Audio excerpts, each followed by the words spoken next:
Hi, I'm Mark Mazzaferro, and it's time for another episode of On the Beat with Police Chief John Carli.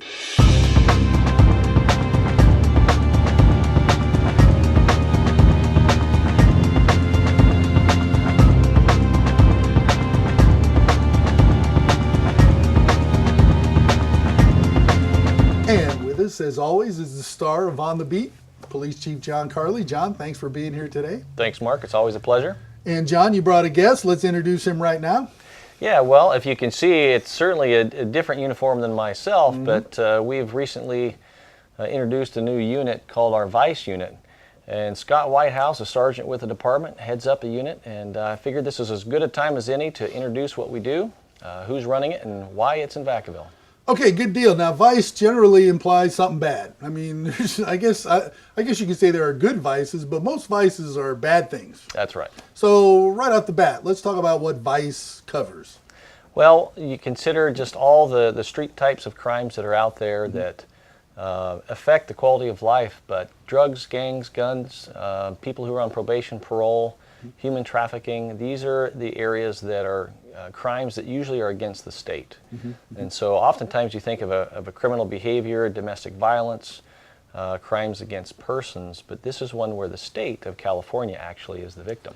So, yeah, I was going to say they tend to call these victimless crimes, maybe. Is that a fair statement? But not really. I mean, there's always a victim when there's a crime. There's got to be, or else it's not a crime, right? There is. Oftentimes the community is the victim. And so in this particular case, when you think of vice, you think of quality of life issues, but ones that rise to a level of a state crime. Oftentimes you might think of gambling. Gambling is a state crime. Right. But gambling is something that might be found at a poker table. So we think of these types of crimes, but they do affect quality of life, and they do come from outside the area as well, not just in Vacaville. So now, before we alarm the populace, it's not like we've had this huge increase in these types of crimes. We're just kind of taking a new approach to addressing these. Is that a fair statement? it is. It's fair. We've in the past always had units that focused on some of these issues. We had street enforcement teams.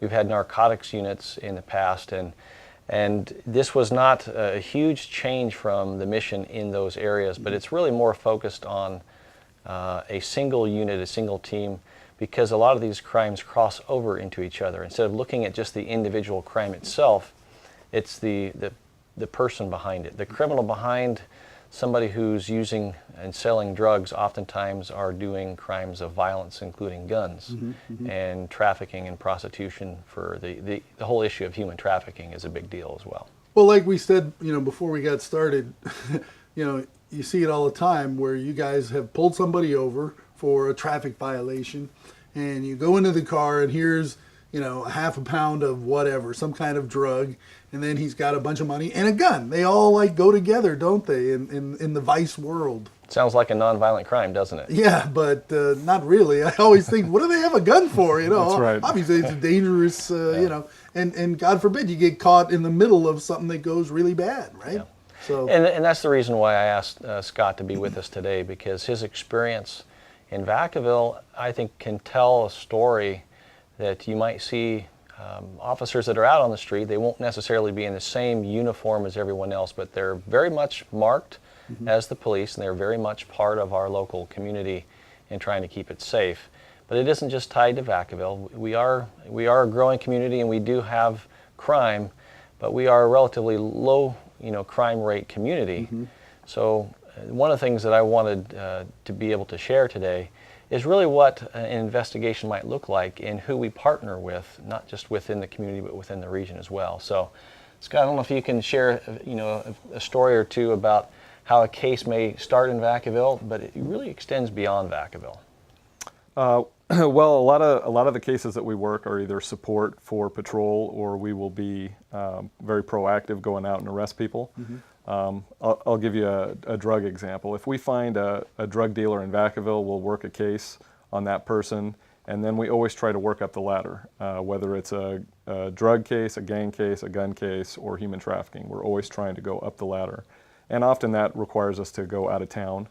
So what we'll do, for example, on a drug case is we'll arrest a drug dealer in Vacaville, and then we'll find out who their drug connection is. Often that's that's out of town, Sacramento, the Bay Area, and then we'll continue working a case on that person because we want to effectively shut that avenue of supply off to the town. Now, real quick, you mentioned patrol, right? And and as we were getting ready to do this, I was thinking to myself, all right, we have Vice and we have the CST and we have these various segments in the department, right? But basically, every officer is a Vice officer or a net officer. I mean, they see things, and then in this case, that would get turned over to the Vice department. Is that how it would work? Or? Absolutely. A lot of times, we're probably about 40% as a support function for the patrol officers, where they'll make an arrest and we can respond. We get called out from home, or we'll respond out, and we'll do some of the assistance to that patrol officer. Either we'll write a search warrant for a location,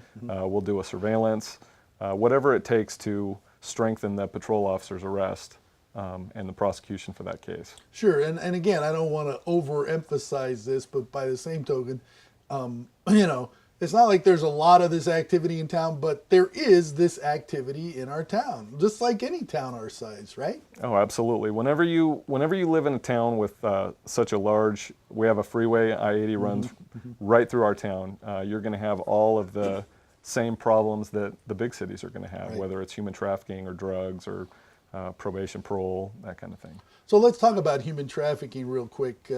I guess that could mean a lot of things to a lot of different people. So tell us what human trafficking encompasses. Well, basically, human trafficking is prostitution, is how prostitution is referred to now. And I think that there's been a lot of education and advancement in that area, and that human trafficking, a lot of times the actual prostitute is seen as a victim in the case, which most of the time they are. They're held against their will, and they're in a lifestyle that they don't necessarily want to be in. So a lot of law enforcement now are treating them as a victim and going after whoever's keeping them in bondage and that kind of thing.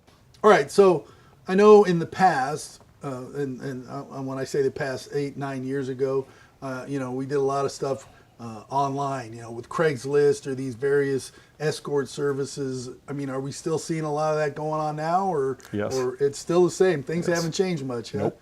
Wow. Whenever one avenue is shut down, another one pops up. Sure. So, Sure. yeah, Craigslist got heated up by law enforcement and effectively closed down to escort services, and the next day there was another online venue. Something popped up. Yep. Just like that. Wow. So that makes your job hard.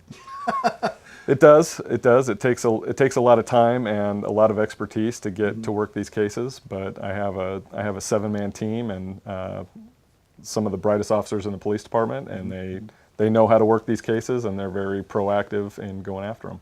And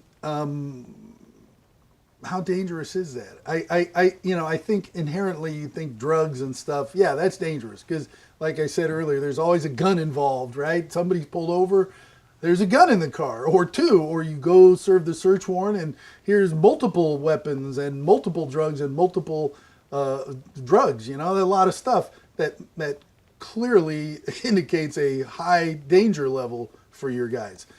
Same with the human trafficking thing, or is it, I mean, I'm going to guess it's the same no matter what. It's you know, kind of how the quote-unquote game is played. We've actually found more guns as far as the human trafficking is concerned. A lot of times the pimps or the managers that we're going after, they have a gun for protection or intimidation. So just about every human trafficking case we work there's a gun involved. So how often do you pull out the MRAP? I mean, and I'm not joking. I mean, this is why I'm not a police officer. I would have my gun drawn all the time. Right. I would want every level of armor in front of me before I went and knocked on the door and said, Vacaville Police, you know. Well, we use the MRAP whenever it's appropriate. That's a Okay. SWAT. And, That's a yeah, SWAT. I know. type I'm thing. trying to be funny about a serious situation, but I just want people to understand that it's a dangerous job out there. Absolutely. We run into guns all the time. I mean, I think last year we seized upwards of between 45 and 55 guns off the street. Yeah, and that's Vacaville. probably a small percentage of what's out there. And that's just illegal possession of those weapons. And, Yeah. and I think that's the reason why sometimes those of us who have been in the business for a long time, really question this notion of what is a nonviolent crime. We've seen the laws change in Sacramento and by the people over the last several years, and even this upcoming ballot. Sometimes you have to really be careful what you think is going to be a good bill into law. How does that pan out on the streets of Vacaville? As we are between the Bay Area and Sacramento, we know that this area of California is in the top 3 human trafficking regions in the nation. So it looks like a safe community because it is, but that doesn't mean that the ties of the criminal element don't pass through here and don't connect here, because the conduit of that kind of behavior is all throughout this country. And the one thing that we did do over the last couple of years is, even when the economy hit the tank, we did not disband these units, knowing that they have a direct correlation to a safer community. Sure. So we're just essentially taking a crime suppression team and a narcotics unit, retooling, refocusing, and giving it a larger purpose and a larger mission. But clearly it's one that oftentimes reaches out to other entities at the state level and at the federal level when they do go outside of the city limits. And do you get a lot of support from state and federal agencies when you're serving warrants and addressing these kind of crimes, John? Or? My experience is yes. There's a lot of there's a lot of different agencies beyond what most people would think as the FBI. There's narcotics agents that are at the state level. There's certainly at the federal level. So I know Scott and his team works very closely with them, especially when jurisdiction becomes an issue. So. Well, I cringe whenever I hear the conversation come up about we should just legalize drugs. It's like, are you kidding me? I mean, they do so much harm to people. The idea that that's going to make it go away or that'll save resources. Yeah. Okay. So now we don't arrest people for drugs, but there's all these other problems that we're going to have to deal with because of the problems drugs cause. And that's a discussion, another discussion for another day, I guess. But it's good to hear you get support from the feds and the state when there's clearly a problem. I know there are days where I come to work and it's like, oh, something's up because the parking lot's full and there's a whole bunch of people that I don't recognize that look like police officers. And then by the end of the day, it's either on your Facebook page or I've got a press release saying, we served a bunch of warrants and arrested a bunch of people. Either it's a probation check or parole check or serve some search warrants. It's crazy. It's crazy that there's this like ongoing, never-ending supply of these issues in every community, not just ours. Oh yeah. You guys have lifetime employment. Well, you think of crime suppression, the crime suppression team that we had in place. You're never going to eliminate vice, right? And that's probably as old as history. There's always going to be a vice out there. But this was really a more proactive approach, and that's really been the mission that I want this unit to focus on. And not every city does this. I mean, it's not that it's not needed, but one of the greatest compliments that I'll ever get as a chief, and not just about me, but our department and our community, is when one of Scott or his team members serving a search warrant, maybe in the Bay Area, following up on a case because what seems to be, there's just some drug sales, because there's drug sales everywhere. You serve a search warrant in a Bay Area city and you arrest someone for that. And then the conversation that ensues afterwards is, gee, I guess I better not go back to Vacaville. Right. There is a message that gets passed along through the criminal element and through the courts and through the jails and in the communities in the Bay Area that say, you just might be talking with, an undercover investigator or something if it involves Vacaville. So don't come back to Vacaville. So it's a very proactive approach and not just a reactive approach. Yeah, and it seems like you don't want to play catch up because you'll never catch up. No, you get behind. Yeah. We can look around, and I won't name cities, but you get behind and you never catch up. Yeah, you can't get out in front of it ever. And that's one of the great things about our department is that, we do a lot of proactive stuff, not just vice, but with our social workers and our first team. And, there's to try and stay ahead of a lot of this stuff and avoid a lot of these problems. They still happen. They're going to happen, but not to the scale they could because of your efforts out there. You guys do a great job. Let's face it. And I know the community appreciates it. There are people who don't, but most of them are bad guys. So, That's right. Can't worry about that. Sorry. Gee, we arrested you. You broke the law. That's kind of how it works. So, anything else you want to share about our new unit, John? Well, I know that I asked Scott to share, a few thoughts on it. I will say that recently Scott had the opportunity to speak to a local audience here at City Hall, an evening opened up for the public, speaking to the issue of drugs and safety. And it really is a misnomer to think that somehow legalizing something that is still currently illegal federally is going to have a positive impact, whether it's a medical reason or a recreational reason. It's just misinformation. Right. There's no doubt about it. The dangers and the risks and the policies that we have here locally, I think, are sound. We don't want drug manufacturing in our community. We don't want it in our neighborhood. It's unsightly. It's dangerous. The risk of drug rips. Absolutely. That's a big deal for me. So I know you've seen that. Oh, we see that type of thing all the time, and it happens. It doesn't happen very much in Vacaville, and that's just because we're so proactive enforcing it. But drug rip-offs and that kind of thing are very, very common. And I think legalizing any type of controlled substance is not going to stop that from happening. Well, I know, for example, when the council changed its position a little bit on marijuana, cultivating your own marijuana. I mean, you have to have seen a difference. I have neighborhoods where I visit friends and family where people were growing it, and it's not there anymore. That's right. And I can go outside and take a deep breath and not smell it, right? Which is nice, because I don't particularly care for the smell of the stuff, right?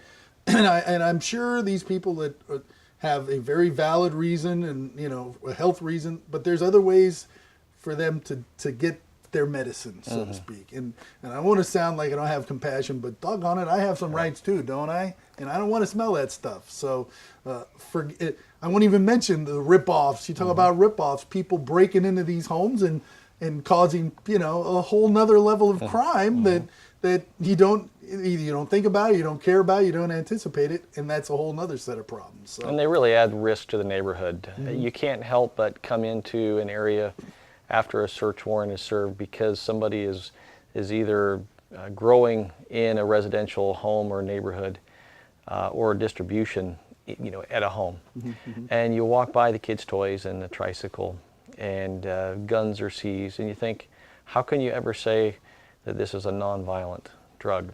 The drug itself isn't. It's the human behavior associated with the use and the manufacturing of it that is. Well, listen, I wish you and your new unit the best of luck, and pray that you guys will stay safe out there. I know you will. I know you do a great job. John, thanks again for spending some time with us today and talking about this great new unit. If somebody has a concern about drugs or human trafficking or gangs, who should they contact? Just call the regular PD number, or? Well, I would say there's two ways. One is if you're concerned about your safety and your identity, you can always call the drug tip line. And that information is there. It's either on, we have it on our social media app and also 449-5200 if you really want to report. Oftentimes we want to communicate with anyone who has information, and sometimes that information alone isn't enough, but the way a detective works is you piece it together with other information and a good investigation, and we truly do want to make a difference. So please, if you're ever suspicious about something, my recommendation is call. We would rather you be safe than sorry. Right, absolutely. And that's good advice for a lot of things in life, better safe than sorry. That's right. Well, once again, thank you again for coming on. Thank you, Scott, for being our special guest today. And thank you for watching this episode of On the Beat.